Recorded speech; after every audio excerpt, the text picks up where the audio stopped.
The Next Chapter with Prim Siripipat is a production of iHeartRadio. Hey everybody, it's Prim. Welcome to The Next Chapter presented by Baron Davis and Slick Studios. This week's guest is two-time Olympic rower, three-time World Rowing Cup medalist, five-time National Selection Regatta champion, and a former colleague of mine at ESPN, Meghan O'Leary. So Meghan and I met several years ago. We were both still at ESPN, and we met through a women's sports panel we were both speaking on. We really hit it off and have just remained in touch ever since. And I've always wanted to bring her onto the show because her story and her trajectory as an athlete is so fascinating. As a child, she played all kinds of sports: soccer, basketball, softball, volleyball, you name it. And then at the University of Virginia, she was a two-sport athlete. She played volleyball and softball. What's fascinating about Meghan's journey is the sport that enabled her to become a professional and Olympic athlete was something she didn't even pick up until after college, when she was in her mid-20s. She started rowing just for fun while she was an employee at ESPN, immediately fell in love with it, clearly was very good at it, and 1 year later received an invitation to start training at the U.S. Rowing National Training Center in Princeton, New Jersey.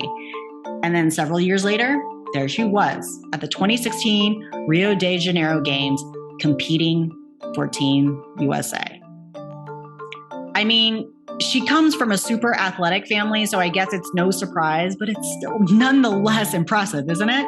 But I was curious about where her drive comes from and how she's been able to excel at so many different sports.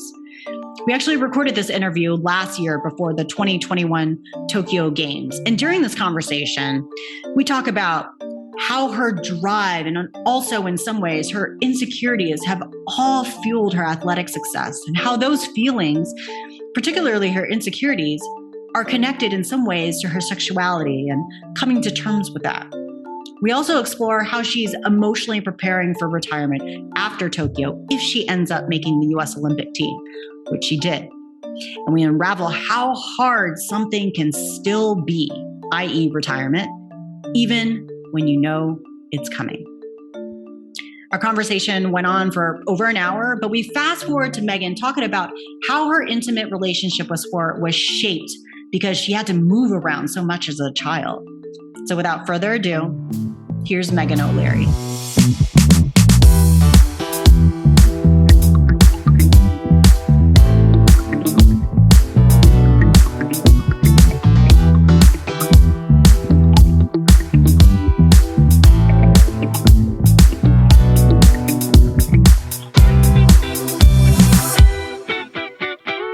How often did you move, and why were you moving around because of your parents' work? Yeah, my dad, he was in the steel and pipe business, and so it's kind of the middle of the country.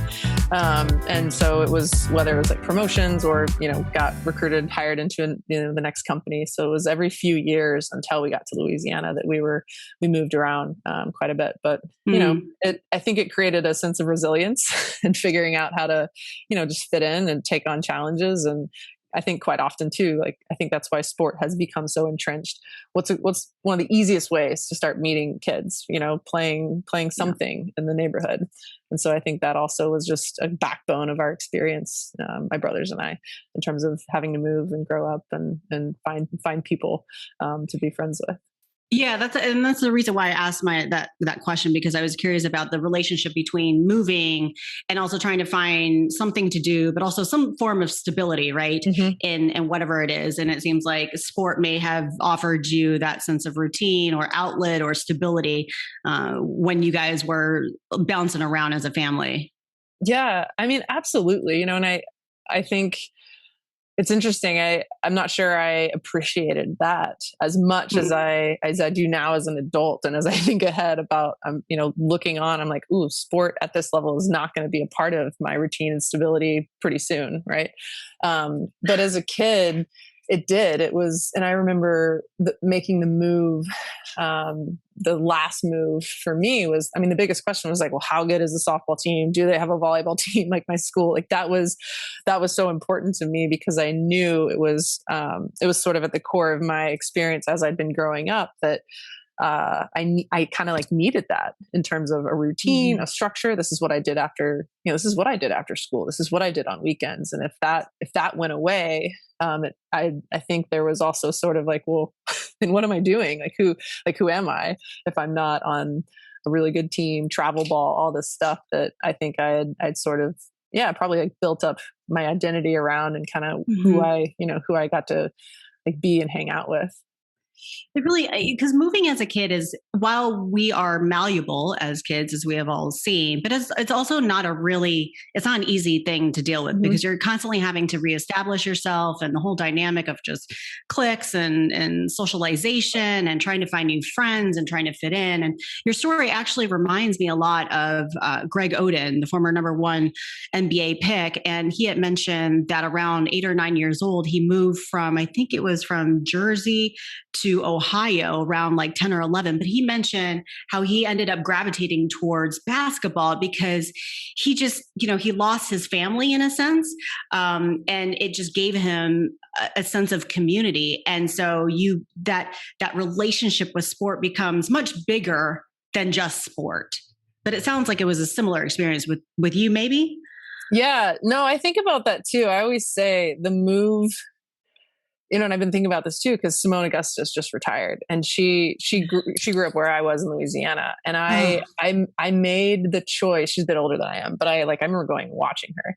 And I made the choice when we moved to Louisiana. I was actually quite a good basketball player that I just continued to play high school basketball. But because of the opportunities of where I lived, I had to make a choice. So I went into club softball and then soon, club volleyball. And I think about that trajectory. Like I was on a very different trajectory where I lived in Missouri. I was on like an amazing basketball team. And while I had that family, I also think like what, that could have like, what a different trajectory that could have been for me if I'd, been in an environment, but it was like, that was my family. And I think about, it also provided me such a diverse set of experiences, sport that is, in terms of the teams that I was lucky enough to participate on. Cause when we moved, I went from going to a public school in Missouri and having like very different people that I was surrounded by to entering the private school system in Louisiana. And while we were a diverse private school, it's not the same.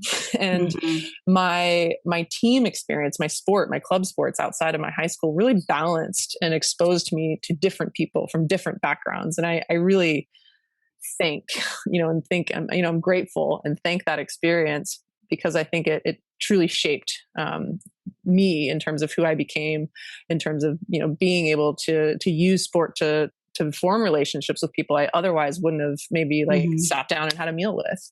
And so in that way, I think it also shaped me in just like how I wanted to see the world and who I wanted to be in it. Yeah, absolutely. I think it also helped that you really had a wide range of sports that you were participating in. So at what point did you start to veer off towards volleyball and softball? Because you played both of those sports in Virginia, right? Yeah. So in high school, I had to choose between soccer and basketball. And I got to keep playing basketball. And then our volleyball team at my high school was the best in the state. And so that was like a big deal. And I hadn't picked up volleyball until like kind of later in middle school. And so I was pretty raw, but I was good. I made varsity as a freshman. And that was a big deal. And so I think it also, and it's such a fun sport, right? It's dynamic, it's fast, it's really athletic. And I loved it. I was still pretty raw, but as I played and we were winning state championships and it was a lot of fun to win. On the other side, I was really, really good at softball, but the softball team was kind of bad. we weren't great. And so I did play club softball. And same thing with the basketball team. I mean, I think my career average was like 30 points per game. And I was good, but we had to score that much, right? Like I had to score that much. And so, that's impressive. That's a nice average right there. Yeah. It was funny. I had a guy at ESPN, I told him that one time. He's like, what was your average? And I was like, I was like 31.9. He's like, did you ever pass the ball? And I was like, I couldn't. So, so yeah, like that was anyway. So, I mean, that environment, I think about that environmental set of circumstances pushed me into, I was competing at a higher level in softball and volleyball. And then, truly I was entertaining offers from three of those different sports when I was a senior in high school. Wow. Basketball, softball, and volleyball. And it just came down to what was the best fit. And I was actually offered the Jefferson Scholarship to the University of Virginia. And that's a merit-based scholarship. And then I was also recruited and offered a walk-on because I'd already gotten this full ride. And it just fit. It fit in terms of, I really wanted a strong academic experience. I wanted to go away from school. And then, they weren't the best in the country at the sports, but I knew I'd get a good balanced experience. I remember I turned down a verbal to stay home and go to LSU, which when you think about their athletics, I was curious because that was going to be my next question. Like, how did you know it was a good fit? But it sounds like you wanted to maybe leave. I mean, getting an offer from LSU, especially if you're living in that area, is a huge deal. Yeah. I mean, and they were good. I think it was part of that, like spreading my wings feeling of, I just, there's more out there that I want to experience. And I think too, like having moved around so much as a kid, I was like, what's going away to school? Like, that's not a daunting thing to me. And so it just felt like, well, of course. And I knew I was going to go to LSU for free, but I also, when I was picking and choosing, I needed a full ride to balance like my twin brother, like 2 kids going to school. My older brother was in college. My family could not afford to send all of us on paid tuition, but so it just came down to kind of, like wanting to spread my wings a little bit and not being scared about that. I love hearing that story because I'm sure you've heard this from other athletes or even just like kids in general, how the family dynamics, and listen, there's no right or wrong, but sometimes families want their kids to stay closer to home just because, you want to keep the family intact. There's just kind of that collectivistic mentality versus the individualistic mentality where it's like, hey, spread your wings and go. And that was kind of the mindset with my parents. I think it helped that they were immigrants. They came over from Thailand. So they recognize sometimes the value of having to leave the home turf to go get better opportunities. But it feels like that's kind of been your MO for a really long time, where you're open to experiences, clearly. And we're going to get into that because you pick up rowing later on in life and then become this Olympic athlete. But it just sounds like that's just something you really enjoy, just new experiences and diving in. Yeah, I mean, absolutely. I think yes. I mean, I think that is something I'm lucky enough to, have that ability to embrace kind of the new and the unknown.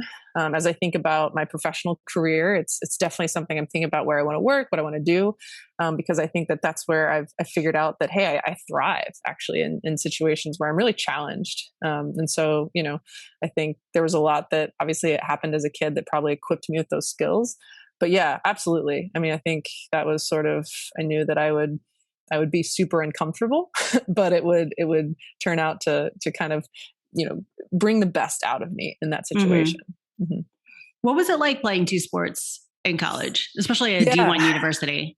Yeah. So, and it's interesting how it happened. So initially I went and I only wanted to focus on one. So I was like volleyball, but then after a year, the softball team had, a plague of injuries. And I was friends with some of them and they were like, we know you can pitch. Like, can you please come and join our squad? And so I missed it. I definitely missed it.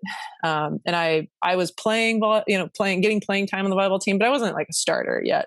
And I think I saw a ton of opportunity with the softball team. And so I played both for a couple of years. And then we had a coaching change with softball And it was sort of this opportunity to say, okay, let's focus.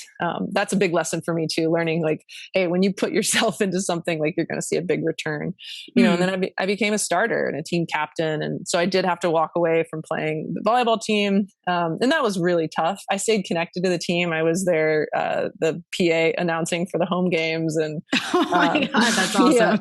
yeah. But I mean, playing two sports was really tough, and it's rigorous academic schedule that I had. And I think I learned a ton, in terms of time management. But also when I think back too, I definitely wasn't taking care of myself the way that I should have been in terms of sleeping and eating, and because I was a little overstressed. And so it was, I think it was great to have had that experience. I think they both added into each other in terms of the skills that I was developing in softball could be translatable to volleyball. So I was able to balance them for a while. But when I thought about what I wanted to achieve, I realized that I needed to kind of make a decision and focus. So you ended up choosing one rather than having to have these parallel after tracks. A couple of years. Okay. I did. Okay. Yeah, I did. I should mention that you are also very tall and obviously extremely athletic. You're 6 foot? 6 foot. Yep. Yeah. Okay. And at what point did you reach that height? I feel like it was probably really early, wasn't it? Yeah. So I'm trying to remember too, definitely in high school, but when I moved to, you talk about moving, when I moved to Louisiana, I came as like, oh, there's a girl taller than, this Katie was her name. There's a girl taller than Katie Freeman. And so I was the tallest girl in the grade because my brother hadn't passed me yet. And then finally, like in 8th grade, right, he hits puberty and shoots up. I'm like, God, thank God. I'm finally not the tallest. That you're like towering over your twin brother. Oh gosh. Yeah. Like I'm not the tallest human anymore. So yeah, I was, and I think sports helped me fit in that way, because I was, everyone's awkward in middle school, but when you're literally standing up above the crowd, you're even more, you feel even more awkward and, kind of in the spotlight that you don't want to be in. And sport was my way to kind of hide and just be like, but look what I can do with my body. Right. Yeah. It is so interesting hearing that response, because I've heard that a number of times, including it from another volleyball player, Gabby Reese. And she just kind of mentioned, she's very tall. I think she's like 6'2" even. Yeah. But when she was 12 years old, I think, and she was already like 6 feet tall. And she said that it gave her a reason to be tall. And Greg Oden was the same way. I think he was like 7 feet by the time he was in 8th grade or something, and so it gives you that sense of community. So here you are in college, and up until that point, you've played so much and you competed in so many different sports, and it's a part of it's intertwined in your identity. And now you're going to graduate. So at this point of the transition, were you prepared to walk away from sport, and what were you looking at from a professional perspective? Yeah. So I did the thing where I kicked the can down the road. Because I joined the softball team in my sophomore year, my second year, as they say at UVA, I had an extra year of eligibility, right? You have 5 years, 4 in one sport. And the coach was like, I'll put you on, because my scholarship was a 4-year scholarship. She's like, I'll put you on scholarship if you stay. And I was like, yeah, why not? I'll get a master's. And so, I wasn't ready to hang it up. And it's not like we were going to go win an NCAA championship, but I was excited about the idea to, get to continue to play and continue my education. I didn't give a lot of thought to it. I was like, oh, of course. Yeah, I'll just keep playing. And I was grateful for the opportunity, obviously, to get a master's and have that taken care of. But yeah, I stayed and played another year, and then obviously had to make the decision. And so it was interesting because I was having this, I think when we spoke yesterday, I called it like this anti-sport, anti-athlete identity. When I was looking at, what I wanted to do, I'd started to develop a career in media and journalism, and really loved storytelling. I wasn't sure kind of in what space, but was looking at television. And so I'd had an internship with NBC, the Today Show. And so not sports, I thought I wanted to go into politics and news. But I applied just for shits, to ESPN, like a few different openings. And, and when ESPN offers you a job, you don't say no. And so, I took the job. I was a production assistant and started in that, in the content division as a production assistant. And, it's a way to stay connected to sport, right? Like I was developing professional skills, but it was also a way to stay connected to, what was so much about who I was and what I loved, and to put it to use. I also found that, hey, this background that I had was super impactful and helpful in my role, which was really cool. And then, from there, I kind of made my way through Espn, switched over to programming, kind of the business side of the, content division. And then rowing happened. And then rowing happened, and she decided to pick up a sport much later in life, and then play at the professional level. It's such an unbelievable, I don't know anybody that has that story and can share it. But so when you're moving on from, from UVA, why do you think you had such a kind of like anti-sport mentality? Have you thought about that? Yeah, it's interesting and it's coming back now as I'm like leaving another phase of having been an athlete for so long. And I think it's because I have had such a diverse set of interests all the time. As a kid growing up, I was really good in sport, but I was like student council president. Like I always wanted to balance it. And I think that there was also a part of me that at the time, I think that there also wasn't, when I think about representation, there also really like girls played sports because we could. And there was just beginning to be professional leagues, women in front offices. And I thought that I had to kind of like, I think I had to create some other version of myself that wasn't attached to sport. And I think I believed that for some reason athletics had become some sort of safety net. And, I haven't fully dissected that, because, and maybe I believed that it was what gave me so many opportunities, and I wanted to figure out a different way to get other great opportunities. But yeah, I mean, I had a little bit of this like push pull thinking, well, I need to be something separate, or I need to stand on my own 2 feet without sports or without who I am as an athlete. And I went through that a little bit. Fortunately, in this phase as a much more evolved human, I don't have that same, aversion. I don't, and I'm actually looking at opportunities in sport, and I'm embracing that part of me because it has, paved so much of the success that I've had up to this point. The psychologist in training, not psychologist, not counselor, but the psychologist in training, and the student in me is like fascinated with that little part of because I'm just like, gosh, I wonder, like, it's just that area of intrigue and mysteriousness where I'm like, I wonder where that comes from. Is it that, like, why is sports your safety net? Why would you look at it that way? And maybe it's just your way of saying, hey, I don't want to put myself in a box. And if that is the case, like, what is so wrong about putting yourself in a box?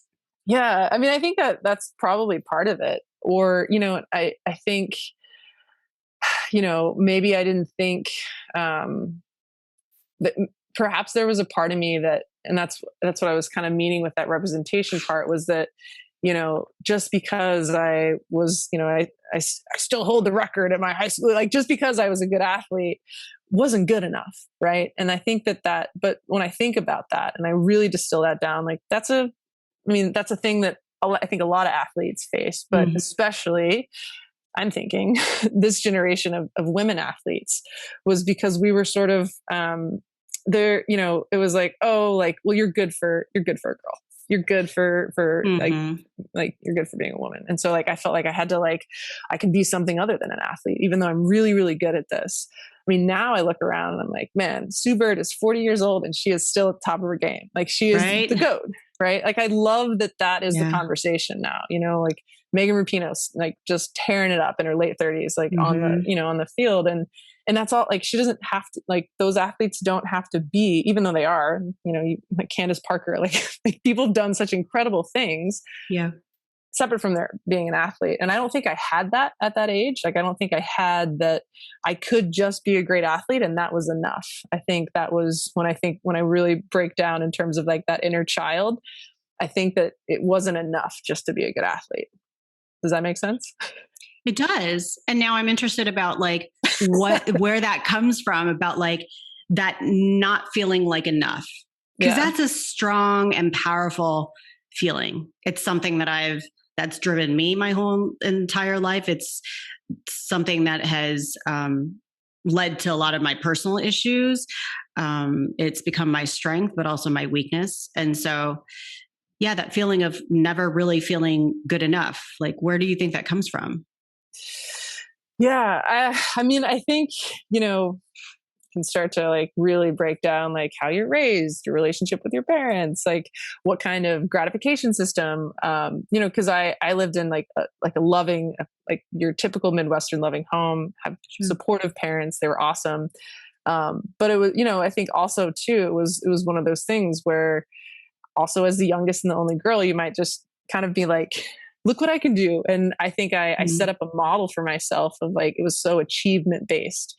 And what is the perfect space for if achievement means worth to you? Sports. I score a bucket, I'm great. Like I strike that batter out, I'm great. And so I think I developed this relationship with achievement that is why I was able to be so good in sport, but also that I think you struggle because like if your whole sense of self-worth is based on achievement, you like it's a false sense of worth, right?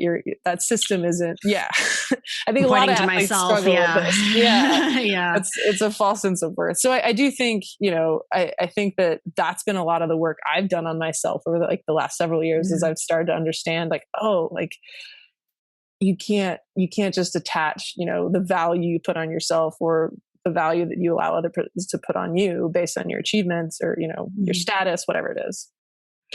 Thank you for sharing that. And I'm certainly not relating my experience to yours because everybody is completely different. But when you talk about your experience, it does remind me of my own, or at least it makes me reflect on my own journey because I did grow up in the Midwest and I was the youngest of the family and I did move, but my moving was because I was pursuing tennis.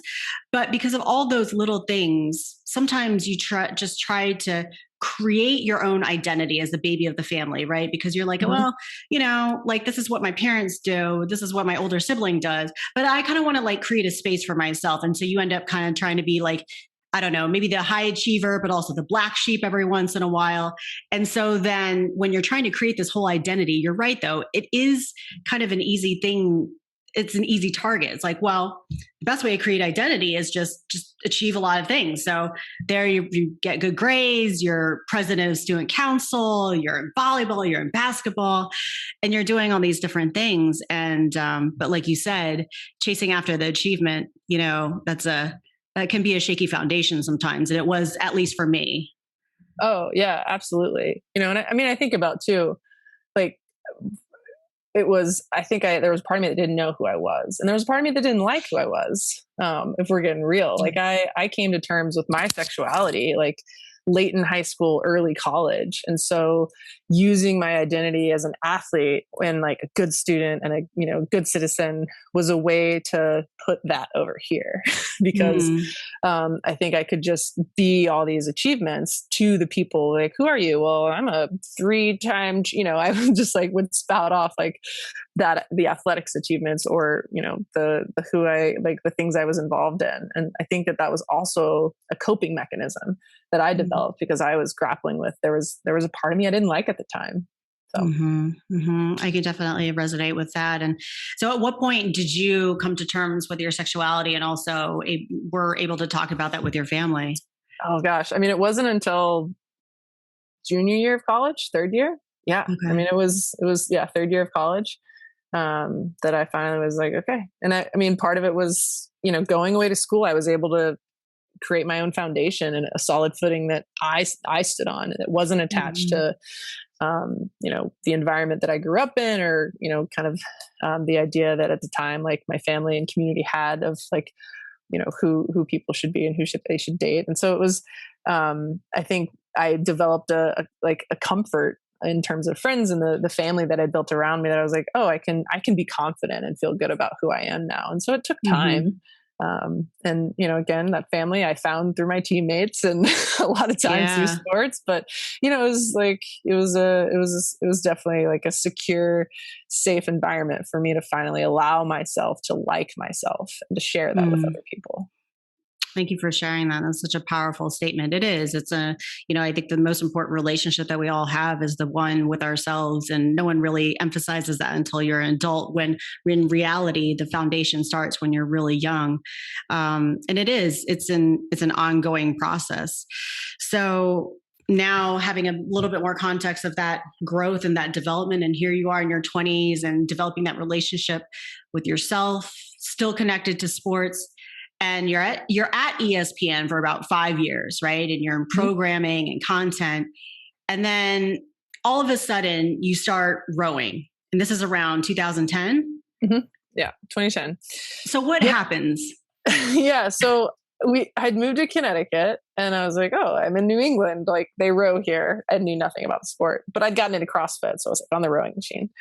And so I Googled, I found a learn to row session at a boathouse on the Hartford, the Connecticut River in Hartford. And was fortunate to have, some of the coaches, they were college kids at UConn. They're like, you're good. Like, you're tall, you're strong. Like, where did you row? What? I was like, oh no, I've never done this before. And they were kind of like jaw dropped. And, so I was really fortunate to have people around me that said, hey, like, if you enjoy this, if you want to pursue this at a higher level. And of course, like, I'm like, how can I make the Olympic team? Like, I'm just like, thinking like, well, I'm doing this. Like, of course I have to do it at the highest level. I can't just do it for fun. And so I just started asking lots of questions, embracing failure. I've never embraced failure the way that I did with rowing. And I think that, I attribute that philosophy or that approach with how quickly I was able to, kind of ascend that learning curve to send me into making, getting that invitation to the National Team Training Center a year after I had picked up an oar for the first time. And so, it's crazy.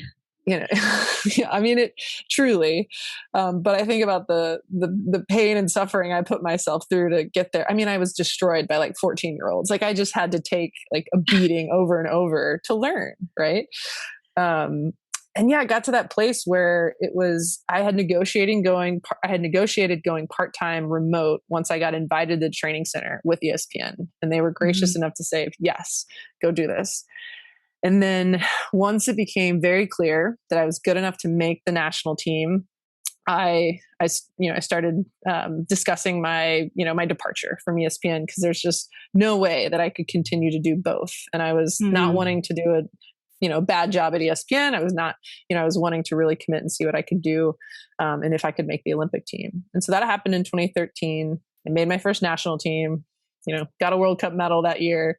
And kind of it went from there, and I made the Rio team. And so it paid off. But I just remember thinking and sitting down, one of my good friends worked in HR at ESPN at the time. And I was just like, I feel like I'm saying goodbye to one dream to have to pursue another. And that is just like, I can't do it. Like, I can't make the decision, and being faced with that, but I leapt. I obviously made the decision, and it paid off, but it was hard. Like, it was really tough to walk away, for sure. And then you created another box for yourself, and then you checked off that box for yourself in good Meghan fashion.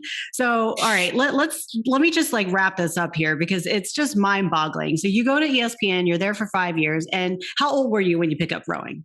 It was the summer I turned 26. Yeah. Okay. So you pick it up at 26. You pick up the book, Dummies for Rowing for Dummies, whatever it is, basically. And like 1 year later, you are all of a sudden invited to the U.S. Rowing National Center in Princeton, New Jersey. That's correct. You're gonna break a lot of like athletes, or you're gonna inspire a lot of young athletes. I don't know what it's like. I can become an Olympic athlete after a year if I just pick this up.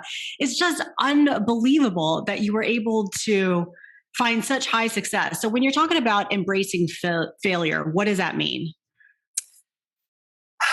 I think I was a good athlete, right? I was a 2-sport Division I athlete. I kind of built up naturally you build up, and that's part of being confident, like an ego. And I was like, oh, but I knew that I had to dismantle that to allow myself to, flop around and be uncomfortable. I flipped and ended up in the water so many times. And, and if you allow yourself to say, I'm better than that, you will walk away. Right? Like you will not allow yourself to embrace the discomfort in whatever it is you're doing. It doesn't have to be sports. And I knew that I had to do that. And I almost didn't show up that first day. I'd signed up for the lessons and I like sat in the car. I was so nervous. I was like, what am I doing? Why am I doing this? This is really scary. I don't know what I'm doing. Like I'm wearing the wrong clothes. Like I was just like, your ego starts like just telling you these things. Yeah. And I almost drove away. Like think if I had done that. Like if I had allowed myself, my ego, my, kind of thinking like I was better than that. I don't want to look stupid. And instead I said, screw it. Of course I'm going to look stupid. I need to look stupid so I can figure out how to not look stupid. And so, it is a mindset shift that you have to kind of embrace that, we're all meant to be uncomfortable and we're human. We're not supposed to be perfect at everything. But I do attribute, that, I think it really helped me, that I've seen, I can apply that set of skills in so many other areas of my life now. Yeah. What a tremendous lesson. I'm so glad you addressed that, because I think it's also like not just embracing failure. I also hear like a sense of humility. I hear putting your ego on the side and completely destructing it. And that is a thing that I feel like that is such a valuable skill, because I feel like it's that thing that's embracing humility and failure that's going to allow you to do completely fine and to transition away from sport. Because this is something that comes up with a lot of athletes where it's like, you think that because you reached such a high level in one area of your life that you should be able to immediately just jump across to another and land at a high level with another's. But, it reminds me of a lot of conversations with other athletes, like a former NFL linebacker, Jonathan Vilma. And he's like, I have to tell these athletes, like, listen, just because you were great in one thing doesn't mean you're going to be great at something else. Like you have to start somewhere. And for a lot of people, they don't realize, and also for athletes, they don't realize that if you're starting something new, you've got to do what you did with sport, which is like start from ground zero, and I think that's such a tremendous lesson that's important to share, and that you were able to share with rowing, and that allowed you to achieve success in that field. Yeah, absolutely. Well, think about, how many times is like, as people, we're given that opportunity really later in life, like to have to, you can do it when you're learning a new language. Like when you literally have to learn something and put yourself in that position as the 3-year-old picking up a racket for the first time and like figuring out how to get it over the net. Like you don't have that, that novelty. You don't have that type of experience that many times later in life. And so I do think that in that way, it was such a huge challenge, but allowed me to almost ingrain that tool so that I can be better at other things later. Like, because it was like 20 plus years since I really had to do that as a kid. Cause you kind of build a skill set pretty young that you start building a foundation. But never do you have to really restart from scratch unless something traumatic happens and, that type of thing. But, and I'm so like, I'm excited about what it equipped me. And like, I can call on that experience, as athletes do all the time, call on that experience and be like, remember when, and like also give myself the confidence to be like, I can do it again with a new skill, whatever it is. Yeah. That's really great. And you were able to achieve a high level of success, like really, really quickly. From the moment you picked up rowing in 2010, and then by 2016, you were in Rio de Janeiro competing as an Olympic athlete. What was that experience like? Yeah, it's still, I still don't feel like I'm an Olympian sometimes. Like it's really? Interesting. It's interesting. Like someone like, my partner now, she's like, how was the Olympics? Like, tell me about it again. I was like, oh yeah, I went. Like, it is something that I still, when we talk about identity, it is like, it's a strange relationship I have with like this, maybe I need to get the rings tattooed on my body to really like, get it instilled. But if there were ever a tattoo that I would highly encourage, I'm like, if I were an Olympic athlete, I'm thinking about it. Just rings all over just to remind everybody. Yeah. So it is a strange, and maybe it's that continued aversion of like just wanting to be an athlete, but it really didn't hit me until closing ceremonies in Rio. And I just was washed over with this sense of like, holy shit, like this happened. Like I'm here. I did what I did what I said I wanted to do. And the road was tough. Like there was so many ups and downs, but like in my wildest dreams, like when I kind of set out to do this, it was sort of this like, oh, maybe, but let's really see what can happen. And it's such a tiny percentage of like people that get to do that. Right. And it really didn't hit me until I remember closing ceremonies. It's very poetic. It was raining and, the show and the fireworks. And I just kind of breathed and I allowed myself to recognize and accept like, you just did that. You're here. Take a minute. And so it did. It took a while to really kind of hit me and sink in. And I still have moments where it hits me. And hopefully maybe I get to go a second time and it'll probably be a little different. But yeah, it is something that it's still a feeling that hits me even 5 years later. Fascinating. Yeah. I feel like getting the rings, the tattoo is in order here. So I would highly encourage you to do that. Okay. That's your homework. Take the summer, in addition to all the other stuff that you're doing. But yes, consider the tattoo. I don't regret mine. So it's as you're explaining the Olympics experience to me, this is like the stuff that as a sports reporter and journalist, like this is the stuff that we dive into, right? This is the conversation.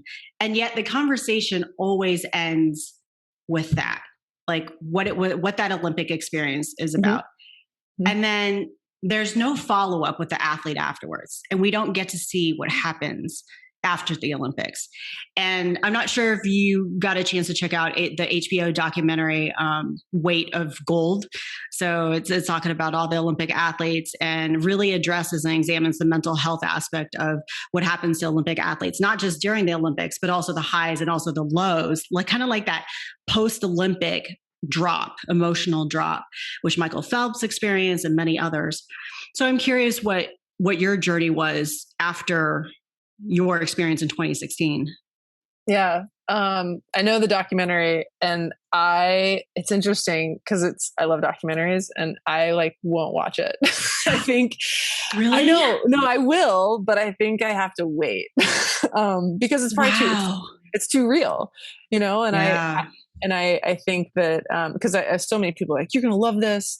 And a lot of work that I've done, I'm on the board, and athlete rep is to try and support and help athletes in their transition, and just better create a system, and because it's so necessary, and for me after Rio, I took, I thought that I would continue, wasn't 100% sure, but took some time, and then by the end of that, 3-4 months later, I was like, okay, I'm going to keep going.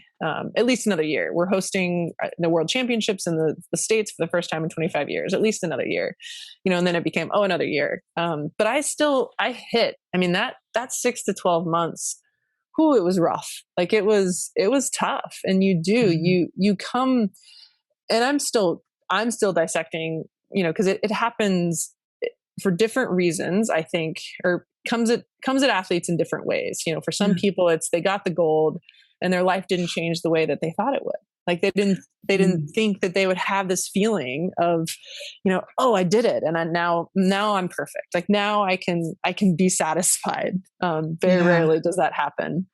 And I think for me, like I didn't have the performance I wanted in the final, so I was pretty gutted by that.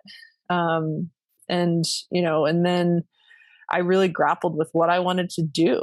Like, should I keep going? I feel like the world is passing me by and I should be building my professional career again. And I really struggled, a lot of it around, identity and like what I wanted to do with my life, but I felt unsettled because I didn't achieve what I thought I would achieve. Just going to the Olympics wasn't enough for me, the moving goalpost. Yeah. Yeah. So, I mean, I struggled. Like the next couple of years were dark for sure. As you're describing it, and I can obviously not at an Olympic level, but I can just empathize that moving goalpost that you talk about. And as you're describing it, I just wonder if it's, I can't think of another analogy, and to make it synonymous with addiction or a drug, but that's what sports provides, though, is that rush of adrenaline and that high that you get. And athletes always talk about like winning the championship, the Super Bowl, the NBA champion, whatever it is, fill in the blank. And they will always say like, nothing will give me that high like that ever again in my life. And I just think that, when you go there, I wonder if it's just that thing, that like addictive adrenaline rush where you're like, man, even after I won the gold, like that's not the high that that I thought it was going to give me. And so then you go after it again and you want more and you want more, or you're like, that's not as intense as I thought I could go or wanted it. So I'm going to go even after a little bit more. What do you think? It's just coming to my mind right now. And I'm curious, like what your thoughts are. No, I couldn't agree more. And I think, I'm sure in your research, like there is a definite, correlation between athletes and high levels and then like substance abuse. And I think you start to, I like not at the level that I would, but yeah, like in my year, like of darkness, like I was like probably drinking more than I should have at times. Cause I was just like, I think you're as an athlete, like you spend so much time, either, at that high level training or at that high level competing, that once that's removed, you're also physically, right? Yeah. You're physically kind of addicted to the adrenaline, to the cortisol, the stress and the come down and the high. Like you are sort of wired, to think that is what you're supposed to feel like. And that's how you find happiness or gratification or again, achievement. And I think when that's taken away and then the system by which it gave you look for other systems. And I think that's where a lot of athletes get in trouble, because they either feel the bottom drop out and they're like, well, like, what do I do now?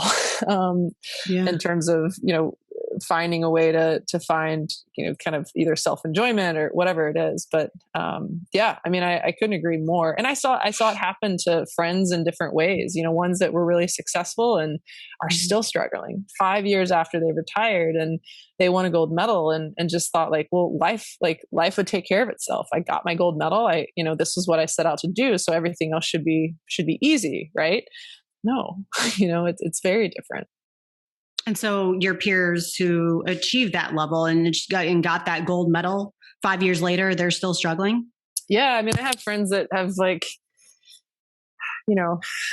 there's, even 2012, I think about there's a handful of athletes that I know that have been open about it. Like, thankfully, I think the acceptance and understanding that, mental, like struggling with like working on your mental health, struggling with issues shouldn't be taboo anymore. And so it's also in a positive way, put a light on and allowed people to share more like, I'm really struggling. I don't know what to do. Like I just can't find anything that makes me as happy, as I was training and competing. And what some of my peers and friends that have either shared or I know have struggled is they've just started to accept that like, okay, like I've been looking for the equal and that's not going to happen. I just need to appreciate that I had this and then come to appreciate something else for what it is. It's difference, it's nuance, instead of comparing and finding the same. Right. And I think that's also, we talk about mindset shift. Like you kind of have to just come to terms with like, oh, I'm not going to find anything quite like this, but that's why this is so special. I got to find something else that's just, it's different. And it's going to plug me a little bit differently, but it's going to be great in its own way. Well said. It's really the reason why I wanted to create this show, The Next Chapter, addressing transitions, because I think transitions just really fascinate me, but I think they're the moment of growth for a lot of people, because I think that transitions often mean opening a door to something else, which means oftentimes having to say goodbye to something else, whether that's an identity, relationship, a love, whatever it is, and it's not easy. And so as we're kind of like going through this, and you've talked to your peers, you've seen what they went through, and you've had multiple evolutions, and Meghan 1.0 and 2.0 and 3.0, an Olympic athlete. And yet here we are, although albeit on the cusp of, potentially another Olympics for you. But, it might come to the point of the documentary that you might have to eventually watch, The Weight of the Gold. And so I'm curious, like, how you're processing all of this, or are you even thinking about what's going to happen after Tokyo? Yeah. And you and I spoke, and I talked about the analogy or, metaphor, like of, you're having a picnic, let's say, on a train track, and you see the train miles and miles away. So, it's coming. You're just kind of like, well, I got time. Like, I got time, right? Like, I can finish my whatever, my cheese, my sandwich, and then I can fold my table, and I can pull my chair out, and I can step off the track. And before you know it, like, you're run over. Yeah. So it is something that I know is coming. I think I've, because of that, and because I've wanted to make sure that I accept that, hey, and tell myself that it's also okay, right? Like, I'm probably going to struggle, and that's going to be okay. Instead of, I think initially I was like, well, and that might have been some of my challenge and struggle after 2016 was like, well, I gotta figure out who else I am other than an athlete. And I got to hurry up and throw myself into all this other stuff so that I don't get sad, and I don't get upset, and I don't struggle the way that I know people do. I think that was, me making sure, like, trying to be better than having to struggle a little bit, and throwing out all the lessons I learned from picking up rowing. Right. And so now I think, again, having had some experiences and also embracing, like, that, hey, mental discomfort, emotional discomfort is not fun, but it's okay. Is that, yeah, just being ready. I think also, I've been given the opportunity to, I worked quite a bit while I've been training. So I know I have, applicable skills, hireable if that's my concern. And just making sure that it doesn't, I think I didn't allow myself to enjoy the process of 2016. And when I say process, like, hey, the journey, like, I got to go to Rio. I got to enjoy it instead, like, starting to freak out. And so, being given this gift of another opportunity and knowing that it's the last, I want to be sure I enjoy it, and kind of accept that, hey, like, you're going to have to spend some time on yourself, and you're going to have to ask for help, and you're going to have to be okay with that. And I just keep reminding myself, because it's not something that you have that conversation with yourself once and then you're fine. Like, it is a daily conversation, it's a daily thing, and that's okay. Right. So yeah, of course, like, I know that the train is coming, and it's just a matter of, like, hey, like, I'm going to be prepared, but I'm also going to be okay with, like, getting a little sideswiped and, like, feeling a little hurt or having to ask for help. Like, come pick this table up for me. I need to get out of here.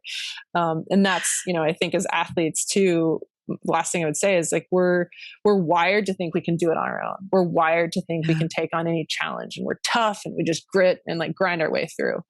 That doesn't work for this. Like, that doesn't work for this. Like, I think asking for help, you have coaches and teammates your entire life. Like, why would it be any different taking on this, a different challenge of transition? So that's also, kind of what I keep in the back of my mind. I appreciate you saying that. I think that's such an important point. I've always just felt like, listen, we have teachers to teach us in school. We have coaches in sports, and why not have somebody else to help us with our, not just like mental health. It doesn't have to be like getting a therapist or counselor or whoever it is, a mentor. It doesn't mean that we have issues. It's just about becoming wholer and better and continuously growing. And I love the analogy that you talk about with the train, because it really is true. And you and I were like laughing about it yesterday, because it's like, it is. It's the perfect analogy, because you're like, you see the train, you're like, I mean, that thing is like so far away, and it's like, I got time. And then boom, you're like, I didn't realize it was going 300 miles per hour. And then you move and then you get swiped or you get smacked. Some people get smacked dead, like in the head. Other people get swiped and you're like, I'm good. And then 5 years later, you were talking about, and myself and other people, athletes, you get swiped and you're like, I'm good. And even if you move on and then emotionally, that pain surfaces much later, like for me, it was like, I would say it was about, I graduated from college, obviously, when I was 22, and it was still ruminating, and I had a lot of like issues and maladaptive coping mechanisms. But I would say like 30 years old is when I like really started like, dude, like something's not right. And it wasn't until 6 years into therapy for me that I finally figured out with my therapist, like, oh, like some of these like continuously nagging issues are actually tied to how my career ended. I mean, it's that gosh darn delayed, which is nuts. No, so it's nuts. I'm curious, like for you, what you talked about, like not being afraid to get help. What does that help look like for you? Yeah. I mean, I've been working with a sports psychologist since, like 2014, 2015. So, and she's great. And I I'm a believer in the sense of, like I said, like there are people who are equipped with ways to help, you uncover things or just like figure out different ways of thinking or, really kind of work through something like why, like just in the same way that there are coaches who can teach you how to throw a slider and a drop ball, like and you go to them. And, I think for me, it was at the time it was a performance enhancer. I knew that, hey, physically I am training at the top of my level. I need to work on recovery and, my mental game, and I wanted an expert. And then over the years it's evolved because I have seen such great return in terms of, I kind of the prevalent themes are right. Like you start to think about, well, what am I going to do without this? Or I'm really, last year I was like, man, like, I mentioned to you yesterday, like there are a couple of peers that retired. They didn't want to go another year. And I was like, you lucky dogs, like, and having to assess that, be like, why do I feel that way? And so I think that, for me, I know that it will be important to stay on top of that. And in terms of, when my environment, my life changes dramatically, to really check in and make sure that I am, I'm using the tools that I've like been given and kind of created and really pulled together, but also to make sure that I'm staying in routine with like checking in on myself and getting the help that I need. So yeah, for me, it is like, I love working with the sports psychologist therapist that I've been using for a multitude of things, but I know that that's already on my my post game post Olympics routine is going to be making sure that that's a part of the work, and I think that that's how you have to treat it as an athlete. Like that's a part of the work. Mm-hmm. Mm-hmm. So you're going through the selection process right now. So it's not complete at the time of this taping. We're a couple of weeks away from the final decision being made about who's going to go. And so just kind of like a little background on that and how you're feeling about everything. Yeah. So it's been like 5 weeks of selection so far and a couple more weeks. And selection is for the women's quad. So 4 athletes. At this point, we've narrowed it down to 8. I am doing well. So, fingers crossed that I continue to be consistent, healthy, and make the boat go fast. But yeah, it's coach decided. We do a lot of, selection, meaning like pieces and times and stuff. But at the end of the day, a coach basically determines which 4 athletes go in the boat. What I'm really excited about is this wasn't the path that I thought I would be taking. In terms of making my last Olympic team. I was in the women's double in 2016. That's what I thought I would be doing with this games. And so this is also something different that, I kind of had to embrace and be like, okay, like it wasn't plan A, but plan B sounds really freaking cool too. And getting up for that. So yeah, fingers crossed. But so far so good. And I'm feeling good and confident, but again, it's haven't sealed the deal quite yet. Well, as you said, it's about the journey and the process, right? Rather than final destination. And regardless of where the final destination ends up, I think I hope you're proud of everything that you've accomplished, not only with your 50 other sports that you played earlier, but the most recent one. And I know you have your eyes set on, cycling and some other stuff. I have no doubt you're going to pick up another sport very soon. But, as we're kind of like wrapping this up, I was wondering if you might be able to just like imagine yourself if you were, say, Coach Meghan, and you were looking at your younger self, like the younger Meghan, who's accomplished all these amazing things. And she's about to embark this journey to Tokyo, and her just kind of like last run. Just take yourself out of your own body and like, just, take on the role of a coach and mentor. Like, what would you say to her at the end of this very run? Yeah. I've been asked variants of this question, and I typically, what always comes to the tongue is, don't be so hard on yourself. I was really, really hard on myself as a young athlete, and that caused some self-destructive behavior with, especially I was a pitcher. And so when you think about the mental game and pitching. And I think as much as I talked about the ability with rowing, and that's why I sort of was able to rewire that, it did show its ugly head in rowing, but in terms of allowing myself to fail. But when I think about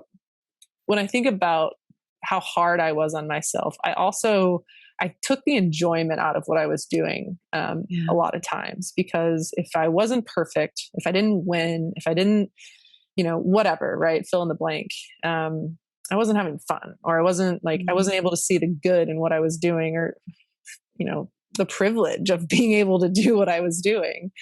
And I think I've learned that. It's taken me a long time to get there. And I feel like, that's been the focus of, the second cycle of my Olympic cycle. The first cycle, it was sort of just like making every day count, figuring out how to get as good as I can as quickly as I can, taking advantage of every opportunity. And I think with the second, kind of cycle, Olympic cycle, and especially this last extra year, was, making sure that, right, don't be so hard on yourself. Perfection is not always fast and doesn't always win. And just, kind of having a little bit more self-compassion, I think too. And I think giving myself the space to do that has also allowed myself to enjoy what I'm doing, and really honor like the incredible things my body has been able to do for me as well. That's good advice. I hope you're able to take on that advice. It's obviously easier said than done, but I think it's something that a lot of people, not just athletes, could really absorb and take in. Is just not be so hard and working on that like self-compassion, because I think it makes the journey a lot more enjoyable. That's for sure. But Meghan, thank you so much for coming on and opening up and sharing your story and taking us through that unbelievable journey. And I will say that I really hope you're not hard on yourself, because your resume is nuts, like really. Thanks, friend. And it's just gonna it's just a mountain of stuff. And I know you're gonna keep on reinventing yourself, regardless of whether it's in sports or your startups and your entrepreneurial life, and even just like love and all that other stuff. But we're totally behind you, and I wish you the best of luck. And keep us updated. Yeah. Everything. I love what you're doing. I'm glad you're having these conversations. I think it's great. It's a great thing you're doing. So appreciate you. Yeah, for sure. And I'll be checking up on that tattoo. All right. Homework next time. The Next Chapter with Prim Siripipat is a production of iHeartRadio.